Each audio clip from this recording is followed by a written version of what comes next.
Nabila a vécu la peur de sa vie dans la nuit de jeudi à vendredi. Son fils Milan a eu de grosses difficultés pour respirer, à tel point que le bambin a dû être emmené en urgence à l'hôpital. Désormais de retour chez elle avec lui, Nabila a pris la parole pour revenir sur ce terrible incident. Nabila est apparue en larmes dans la nuit de jeudi à vendredi 18 juin 2021.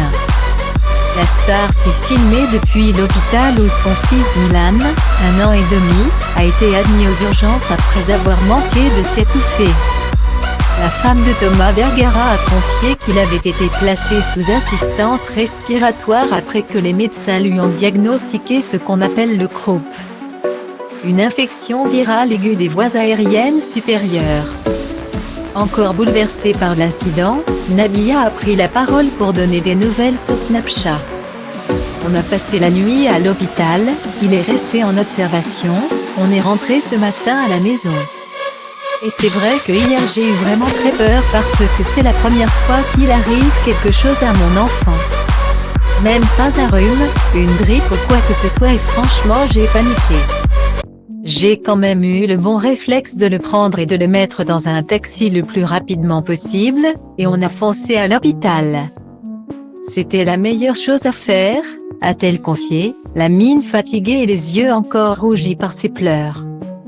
En étant de choc, Nabila a par la suite raconté la scène horrible qui s'est déroulée sous ses yeux, donc en fait on a la caméra. Il y a toujours le monitoring, comme ça on l'entend quand il dort et là on l'a entendu vraiment pleurer et on a vu qu'il n'arrivait pas à respirer. Quand je suis allée le voir dans son lit, il avait la tête toute rouge. Sur le coup, j'ai paniqué, je l'ai vite pris, on est parti à l'hôpital et même sur la route il avait du mal à respirer. On nous a expliqué ce qu'il avait, on a fait les tests. Le docteur a expliqué que si on ne l'avait pas emmené, il aurait pu s'étouffer parce que là où il doit respirer, ça se resserrait. Du coup ça aurait pu être très compliqué. Je me rends compte que, quand on a des enfants, c'est un truc de fou, ça fait tellement peur.